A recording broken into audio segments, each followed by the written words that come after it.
Hai. Assalamualaikum warahmatullahi wabarakatuh. Perkenalkan, nama Ibu Tri Sentani, kelas D11, NIM 2011061879. Nah, di video pembelajaran kali ini Ibu akan menjelaskan tentang kurikulum yang akan Ibu terapkan pada tema 9 subtema 1. Di sini Ibu pertama-tama akan menjelaskan kurikulum merupakan seperangkat atau suatu sistem rencana dan pengaturan mengenai bahan pembelajaran yang dapat dipedomani dalam aktivitas belajar mengajar. Intinya kurikulum adalah rencana pembelajaran. Oleh karena itu, semua pihak yang terlibat dan berkaitan langsung dengan fungsi kurikulum ini wajib memahaminya. Pihak-pihak seperti pembelajaran atau peserta didik yang menjalankan kurikulum, pihak orang tua, peserta didik, guru atau pendidik, maupun pemerintah melalui sekolah maupun dinas pendidikan, wajib memahami kurikulum yang sedang diterapkan. Baik, di sini Ibu akan melanjutkan tema letak geografis dan astronomi Indonesia, ketempatan alam atau bentang alam. Kelas 5. Letak geografis adalah letak suatu daerah dilihat dari kenyataannya di bumi atau posisi daerah itu pada pola bumi dibandingkan dengan posisi di daerah lain. Itu pada bumi dibandingkan dengan posisi daerah lain. Letak Indonesia secara geografis adalah di antara dua samudra, yaitu Samudra India dan Samudra Pasifik. Di antara dua samudra atau dua benua, yaitu benua Asia dan benua Australia. Letak astronomi Indonesia. Letak astronomi adalah letak suatu tempat dilihat dari posisi garis lintang dan garis bujur. Garis lintang adalah garis khayal yang digunakan untuk menentukan lokasi di bumi terhadap garis khatulistiwa atau utara atau selatan. Garis lintang 0 derajat disebut juga garis khatulistiwa atau garis ekuator. Garis bujur adalah garis khayal yang ditarik dari kutub utara ke kutub selatan maupun sebaliknya, sehingga membagi bumi menjadi dua bagian, yaitu belahan bumi di timur dan di barat. Ketampakan alam atau bentang alam. Ketampakan alam adalah berbagai bentuk muka bumi yang terjadi secara alamiah.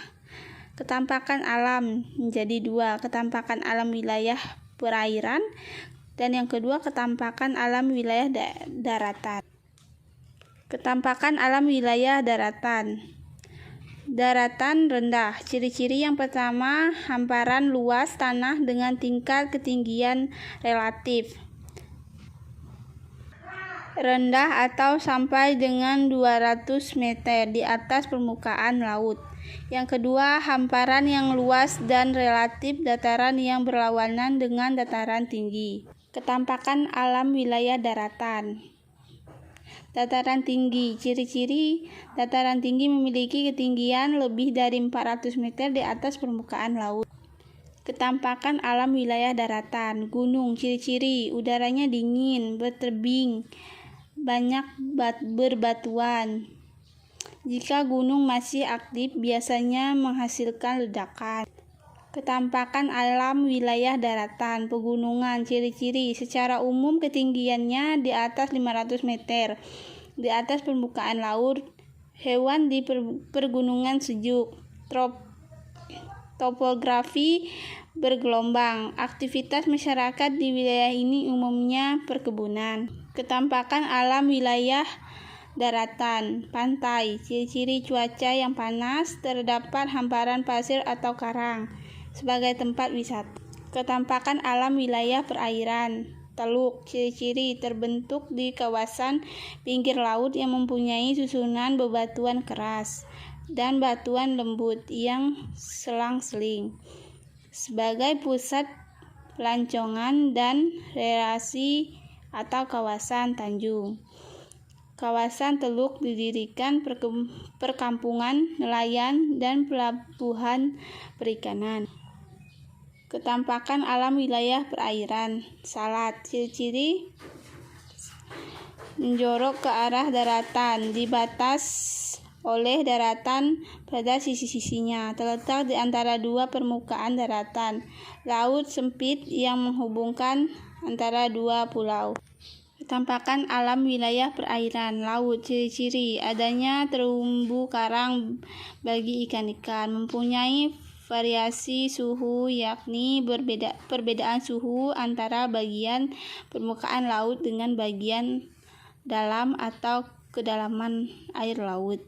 Tidak terlalu dipengaruhi oleh keadaan iklim dan juga cuaca. Ketampakan alam wilayah perairan. Danau. Ciri-ciri: danau adalah cengkungan besar di permukaan bumi yang digenangi oleh air, biasanya tawar ataupun asin, yang seluruh cengkungan tersebut dikelilingi oleh daratan. Permukaan air danau pada umumnya lebih tinggi daripada permukaan air laut. Terdapat tumbuh-tumbuhan air yang menutupi bagian tepi danau. Tampakan alam wilayah perairan. Sungai. Ciri-ciri: aliran air mengalir dari daerah yang tinggi ke daerah yang rendah, mempunyai daya erosi yang kuat, menjaga dan berkelok-kelok. Adaptasi manusia terhadap ketampakan alam. Yang pertama, mata pencarian. Yang kedua, makanan, bentuk tempat tinggal, pakaian yang dikenakan, peralatan rumah tangga, teknologi. Sekian penjelasan dari saya. Terima kasih. Assalamualaikum.